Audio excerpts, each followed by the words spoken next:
मकरी का संसार क्या है? मकड़ी का जाला देखा है ना?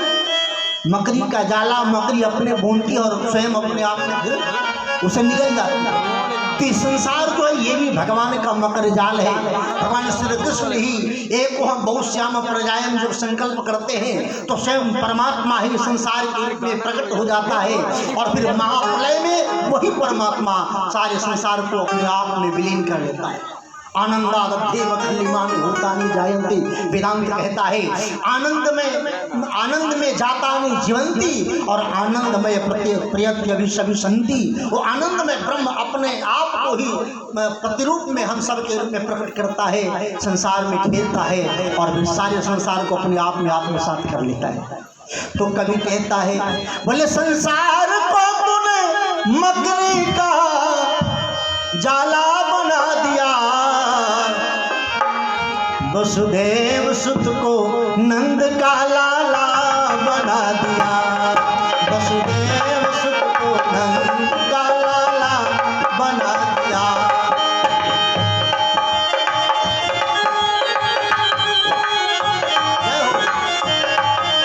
संसार को तूने मकड़ी का जाला बना दिया, वसुदेव सुत को नंद का लाला बना दिया, वसुदेव सुत को नंद का लाला बना दिया।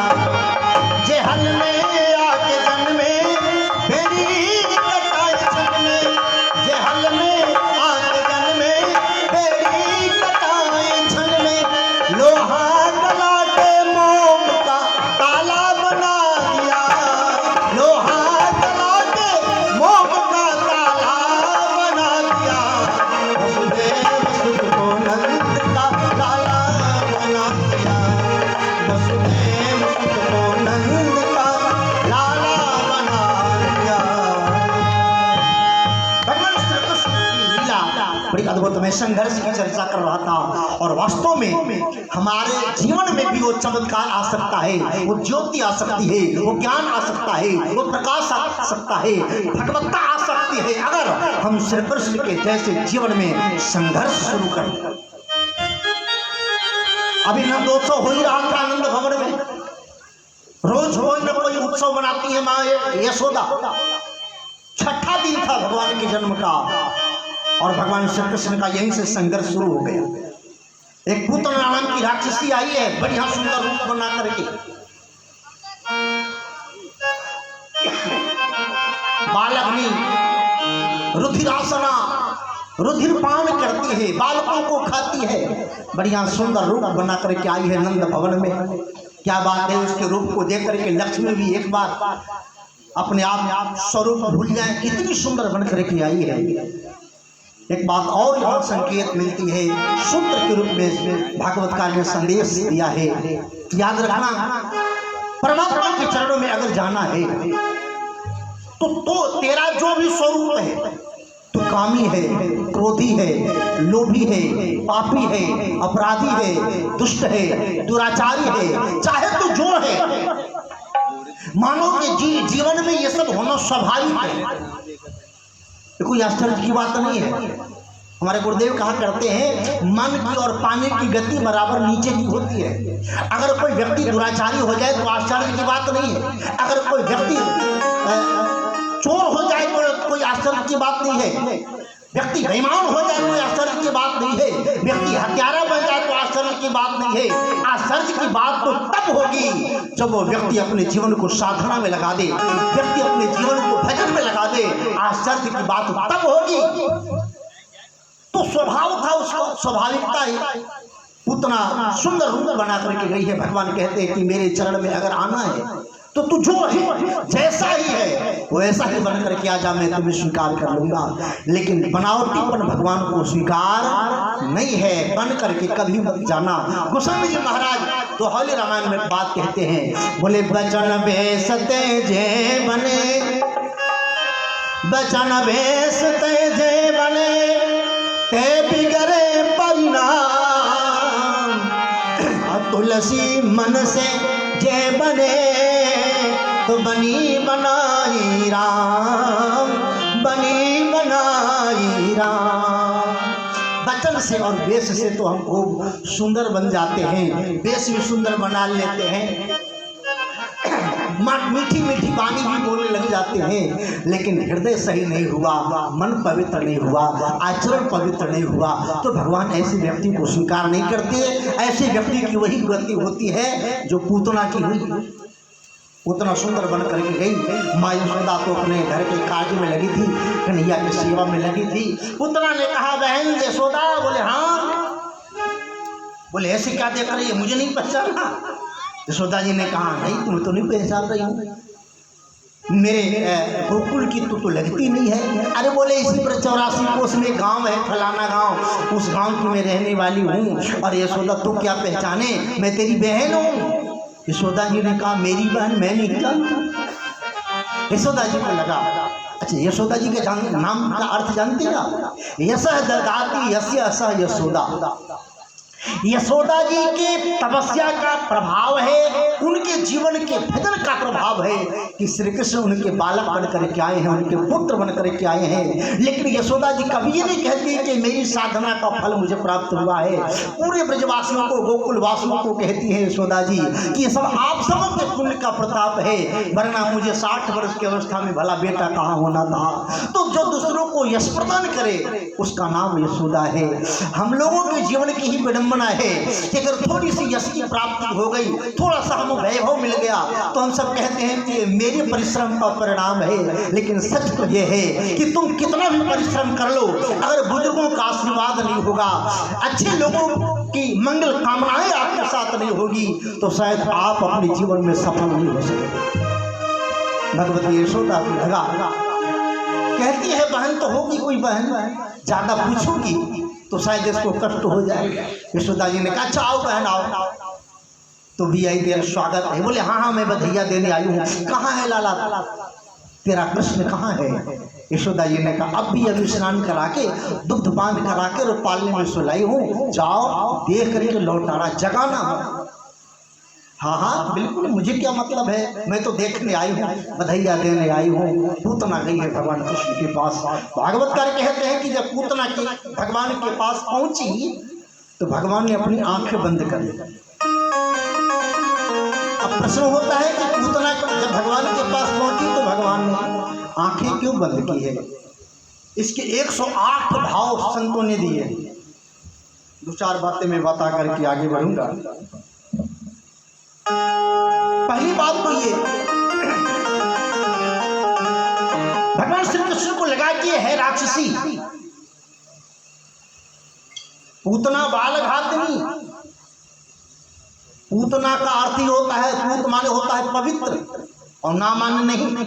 जिसका जीवन पवित्र नहीं है, जिसका आचरण पवित्र नहीं है, जिसका व्यवहार पवित्र नहीं है, जिसका स्वरूप पवित्र नहीं है, कोई भी कर्म आचरण व्यवहार कोई पवित्र नहीं है, और उसके बाद में इतना सुंदर बन करके आई है।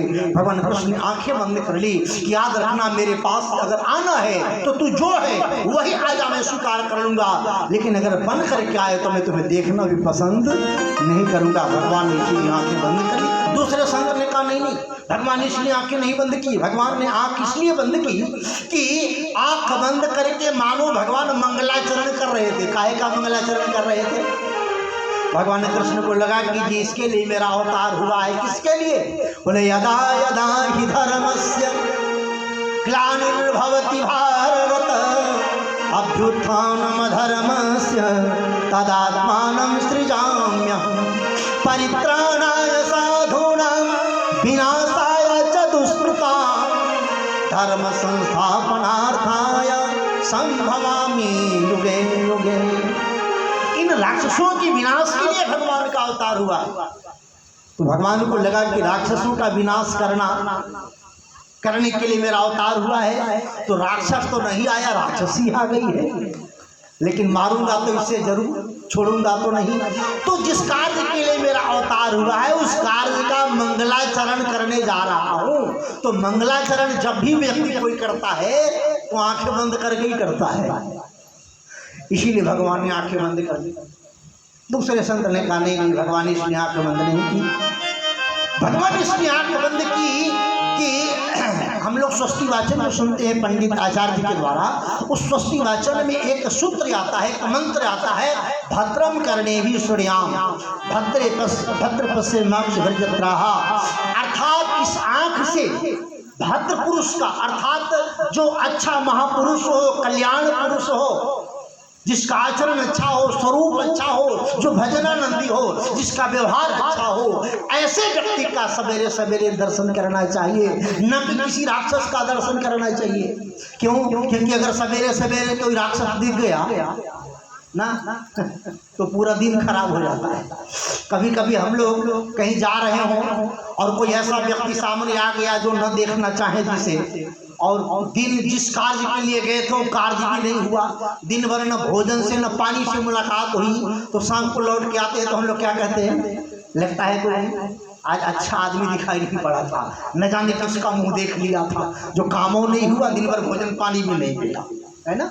तो ऐसे व्यक्ति को देखना भी नहीं चाहिए, ऐसा राक्षस होता है। अब आप कहोगे कि ऐसा राक्षस आज कहाँ है, आज पूतना कहाँ है, रावण कहाँ है? तो गोस्वामी महाराज की भाषा में अगर कहूँ तो राक्षस उसे नहीं कहते जिसके लंबे लंबे दांत हैं, काले घुंघराले वो लाल लाल बाल हैं, सिंह हो पूंछ हो, राक्षस उसको नहीं कहते। गोस्वामी जी ने मानस में एक सूत्र दिया, राक्षस किसे कहते हैं? माँ नहीं मातु पिता नहीं देवा, साधु न सन कर वही सेवा। माँ नहीं मातु पिता नहीं देवा, माँ नहीं मातु पिता नहीं देवा, साधु न सन कर वही सेवा। जिनके चरण भवानी, जिनके चरण भवानी, ते जान निसी चरस ते जान निसी चरस। इसको राक्षस कहते हैं जो अपने माता पिता का सम्मान नहीं करता, माँ नहीं, माँ पिता नहीं, देवा देवताओं को भी नहीं मानता।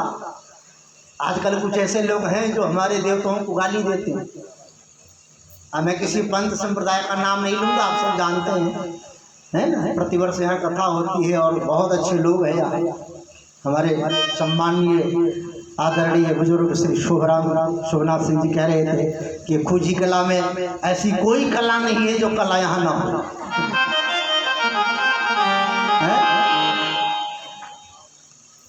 नाम ही खूजी कला है, एक से एक लोग हैं। तो ज़्यादा कार्य है ना, हम कम कह रहे, आप ज़्यादा समझ। ये बुद्धिमान लोगों का परिचय है, कम करना और ज़्यादा समझना। तो मैं निवेदन कर रहा था आपसे, ऐसे लोग माँ नहीं मात पिता नहीं देवा, साधु संत करवावे सेवा, संतों से अपनी सेवा कराते हैं। जिनके आचरण भवानी ते जानो निश्चर सम, प्राणी जिनका ऐसा आचरण है समझ लियो मनुष्य के वेश में भी राक्षस ही है। ऐसे लोगों का दर्शन नहीं करना चाहिए, ऐसे लोगों को देखना नहीं चाहिए। तो भगवान श्री कृष्ण ने इसलिए आंखें बंद कर ली कि सवेरे सवेरे अच्छे भले व्यक्ति का दर्शन करो तो दिन अच्छा जाता है, इसलिए आंख बंद कर ली। चौथे संत ने कहा नहीं, भगवान ने इसलिए आंखें नहीं बंद की। भगवान ने आंख बंद करके सोचा कि ब्रजवासी जब तक मैं नहीं आया था तब तक बुला रहे थे, स्वागतम कृष्णा शरणागतम पाहि। हे कन्हैया, मथुरा में तेरा स्वागत है, गोकुल में तेरा स्वागत है, ब्रज में तेरा स्वागत है, आओ पधारो। तुम्हें मैं माखन खिलाऊंगा, मिश्री खिलाऊंगा, दूध पिलाऊंगा, छाछ पिलाऊंगा। और जब मैं आया तो न दूध न माखन न मिश्री, ये तो विष लेके आई है। भगवान ने इसलिए आंख बंद कर ली। बहुत सारे भाव हैं। तो अंत में मानो भगवान ने इसलिए आंखें बंद की, अंतिम भाव देकर के बात बढ़ाऊंगा। 10 मिनट की और बात है। भगवान श्री कृष्ण को लगा कि पूतना आई तो है, अपने वक्षस्थल में अपने हृदय में काल को विष लगा करके आई है। तो भगवान श्री कृष्ण को याद आया भोलेनाथ कि जब क्षीर समुद्र से विष निकला था तो पिया किसने था? भोलेनाथ ने। तो भोलेनाथ को अभ्यास है विष पीने का। तो हे भोलेनाथ आप आओ, पहले इसका विष पियो, और आप विष पी लोगे तब मैं इसका दूध पीऊँगा, और दूध के साथ साथ प्राण भी पीऊँगा। और आपको बताए मानो वैसे तो भगवान सर्वसमर्थ है, कर्तुम अकर्तुम अन्यथा कर्तुम यह समर्थ स ईश्वर, करने और न करने सारे कार्यों को करने में जो समर्थ हो उसी को ईश्वर कहते हैं, उसी को भगवान कहते हैं। ये तो भाव की बात है संतों की। भगवान ने उसका विषपान किया, दुग्ध पान किया, और उसके प्राण पीने लगे, और जो प्राण पीने लगे भगवान पूतना के, तब पूतना चिल्लाई निष्पेद्यमान मर्म स्थानों में जब उसे वेदना होने लगी, पीड़ा होने लगी, तब चिल्लाई ए कन्हैया, ए लाला, छोड़ दे छोड़ दे छोड़ दे। भगवान ने कहा मौसी, मौसी माने माँ जैसी। हमारे यहाँ कहावत कहते हैं लोग, मरे माँ जिए मौसी, आधी रात की आवे मौसी। माँ से बहुत प्यार करती है। भगवान ने कहा मौसी इतने दिनों के बाद तो तुम मिली हो, अब मैं दूध पी रहा हूँ तो भरपेट पीने दे, छोड़ कैसे दो? अरे बोला नहीं छोड़, तो मेरा प्राण पी रहा है, छोड़। भगवान ने कहा मौसी अगर मेरे पास, जब मेरे पास आ रही थी तो मेरा कोई एजेंट नहीं मिला था तुम? भाई बड़े बड़े लोग अपना एजेंट रखते हैं ना बुलाने के लिए। भगवान ने कहा मेरा कोई एजेंट नहीं मिला था। पुतना ने कहा मतलब ये है कि अगर मेरा एजेंट मिला होता तो तुमको बता दिया होता कि जल्दी मैं किसी को पकड़ता नहीं, और एक बार जिसको पकड़ लेता उसको कभी छोड़ता ही नहीं, तुमको कैसे छोड़ूं। और अंत में भगवान उसके प्राण के लिए आकाश में गई, अपने स्वरूप में आ गई है। त्रिगव्यूति, एक गव्यूति कहते हैं 2 कोस को, 3 दूना 6 कोस का उसका लंबा चौड़ा शरीर, 6 कोस माने 18 किलोमीटर। यहाँ से प्रतापगढ़ से भी आगे, इतना लंबा चौड़ा उसका शरीर। धड़ाम से मथुरा के कंस के बगिया में गिरी, और जब गिरी तो उसके हृदय पर भगवान श्री कृष्ण खेल रहे थे। मैया यशोदा दौड़ी, ब्रजवासी दौड़े, और कन्हैया को ला करके गोदुग्ध से, गोमूत्र से और गोबर से स्नान कराया। मैया ने पंचामृत से स्नान कराया, और नारायण अस्त्र से उस भगवान को झाड़ा है। इसके बाद मानो भगवान का संपूर्ण जीवन ही संघर्ष में रहा। भगवान श्री कृष्ण विवाह भी किए तो भी संघर्ष से ही किया। पहला विवाह भगवान श्री कृष्ण का रुक्मिणी के साथ होता है। रुक्मिणी ने प्रेम पत्र लिखा था, है ना, और भगवान कृष्ण आए युद्ध करते हुए रुक्मिणी को ले गए। सारे विवाह भगवान के ऐसे ही हुए। कोई विवाह ऐसा नहीं हुआ कि देखुआर गए हैं, लड़की के पिता गए और लड़का को देख करके कहे हाँ लड़की के लायक हमारा दामाद ठीक है, और भगवान कृष्ण बारात सजा कर गए, विवाह करके लाए हों। ऐसा एक को विवाह भगवान का नहीं हुआ। 16,108 विवाह किया, लेकिन एक भी विवाह ऐसे किस विधि से नहीं हुई। सब राक्षस विधि से भगवान के विवाह हुआ। राक्षस विधि उसी को कहते हैं जो गए और अपहरण करके ले आए, विवाह कर लिया, ये राक्षस विधि है। 8 प्रकार 8 विधि है विवाह की। तो इसके बाद भी भगवान जब द्वारिकाधीश बन गए, राजा बन गए, तभी भगवान चैन से नहीं बैठ पाए। जीवन भर संघर्ष रहा है भगवान के जीवन में।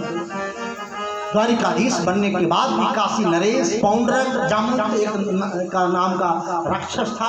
अनेक लोग उधर जरासंध, शिशुपाल, दंतवक्त्र आदि आदि राक्षस भगवान श्री कृष्ण से लड़ते ही रहे, युद्ध करते ही रहे, और अंत में तो भगवान श्री कृष्ण का अपना ही परिवार धरती का बोझ बन गया। भगवान को लगा कि अब इनको कैसे मारे। भगवान ने ऐसी लीला रची कि ऋषियों से श्राप दिला दिया, और उनका परिवार अपने ही लड़ करके मर के खत्म हो गया, और भगवान श्री कृष्ण संपूर्ण लीला स्मरण करके अपने धाम गए। तो मुझे आधा घंटे का ही संकेत हुआ था, 2-5 मिनट अधिक हो गया है। तो भगवान श्री कृष्ण का ये जीवन जो है, मैं जो बात आपसे सूत्र के रूप में निवेदन किया था कि अगर हमारे जीवन को, हम अपने जीवन को भी इस प्रकार अगर समाज में प्रतिष्ठापित करना चाहते हो, हम चाहते हैं कि हमारा भी नाम अजर अमर हो जाए, हमारा भी नाम भगवान श्री कृष्ण के जैसा संसार में पहले हमारी प्रतिष्ठा हो, तो याद रखना जन्म से लेकर के अंतिम सांस तक अपने जीवन में संघर्ष करते रहना। आपका जीवन मंगलमय हो। इसी मंगल कामनाओं के साथ भगवान श्री कृष्ण के जन्मोत्सव की अनेक आप सभी को बहुत बहुत बधाई। बोलो बांके बिहारी लाल की।